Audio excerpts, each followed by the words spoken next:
بسم اللہ الرحمن الرحیم۔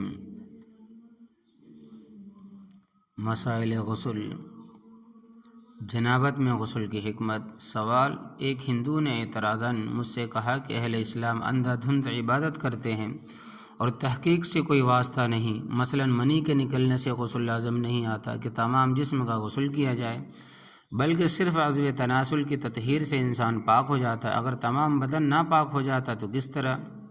تو کس طرح؟ جواب اس کا یہ ہے کہ یہ اللہ تبارک و تعالیٰ کی حکمت ہے، ان کو ہر ایک اہل اسلام بھی نہیں پہچانتا۔ چجا کہ غیر مسلم بس اس بحث میں نہیں پڑنا چاہیے۔ مختصر یہ کہ منی چونکہ بدن کے تمام حصوں سے سمٹ کر خارج ہوتی ہے، پھر یہ کہ آدمی کے نہانے سے بدن سے ضائع شدہ قوت کی تلافی ہو جاتی ہے، اس لیے اسلام نے تمام جسم کا دھونا یعنی غسل کو ضروری قرار دیا ہے، یعنی کہ اللہ تبارک و تعالیٰ نہانے کے بعد جسم کے اندر ایک چستی، پھرتی اور طاقت عطا فرماتا ہے۔ غسل خانہ کیسا ہو، یعنی نہانے کی جگہ کیسا ہو؟ مسئلہ: بغیر چھت کے غسل خانے میں، بلکہ اگر تنہا ہو تو کھلی فضا میں بھی برہنہ ننگا ہو کر غسل کرنا جائز ہے، البتہ غسل خانے کے دروازے پر پردہ ڈالنا افضل ہے، جبکہ کیواڑ نہ ہو۔ اوپر کی طرف یعنی چھت کی طرف پردہ کی کوئی ضرورت نہیں۔ برہنہ ننگا غسل کرنا جائز تو ہے مگر خلاف سنت ہے، اور مستحب افضل یہی ہے کہ لنگی وغیرہ باندھ کر غسل کرے، کیونکہ ابو داؤد شریف کی حدیث میں ہے کہ نبی کریم صلی اللہ علیہ وسلم نے فرمایا کہ اللہ تبارک و تعالیٰ شرم کرنے والے پر اور پردہ کرنے والے کو پسند کرتا ہے، لہٰذا جب تم میں سے کوئی غسل کرے تو ضرور پردہ کرے، او کما قال علیہ الصلاۃ والسلام۔ غسل خانے میں مسئلہ: غسل خانے میں اگر بے پردگی کہیں سے نہیں ہوتی تو اس میں برہنہ ہو کر نہانا درست ہے؟ جواب: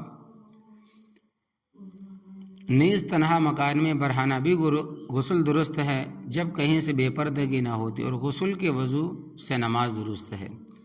مسئلہ: غسل خانے میں اگر روشنی کا انتظام نہیں ہے تو وہاں روشنی کا انتظام کر لیں، خواہ چراغ سے یا بجلی سے۔ پردے کی جگہ پر کپڑے اتار کر غسل کرنا جائز ہے۔ نیز اگر مرد کھلے میدان میں ناف سے گھٹنوں تک کپڑا باندھ کر غسل کرے تو جائز ہے، اور ناف سے گھٹنوں تک کا حصہ سطر کھولنا حرام ہے۔ آپ کے زمانے میں دیکھیں کہ جو بچے ہاف پینٹ پہن کر صبح میں شام میں جو واکنگ کرتے بھاگتے رہتے نہاتے بھی ہے، تو مردوں کے لیے ناف سے لے کر گھٹنوں تک کا سطر کھولنا حرام ہے، لوگوں کے سامنے، کسی کے سامنے۔ مسئلہ: اگر نیکر جانگیا پہن کر کپڑے کے نیچے پانی پہنچ جائے اور بدن کا پوشیدہ حصہ بھی دھل جائے تو غسل صحیح ہے۔ اٹیچ باتھ روم میں غسل صحیح ہے جبکہ وہ پاک ہو اور ناپاک جگہ سے چھینٹیں بھی نہ آتی ہو۔ اگر وہ جگہ مشکوک ہو تو پانی بہا کر پہلے اس کو پاک کر لیا جائے، پھر غسل کیا جائے۔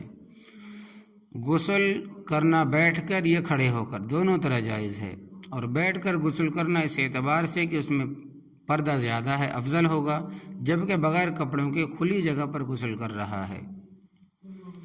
مسئلہ: مرد پر غسل واجب ہے، پردہ وغیرہ باندھنے کے لیے کپڑے وغیرہ کا انتظام نہ ہو، مردوں کے سامنے نہانا پڑے، اور اسی طرح عورت پر غسل ضروری ہو اور اسے صرف عورتوں کے مجمع میں نہانا پڑے تو نہا سکتے ہیں۔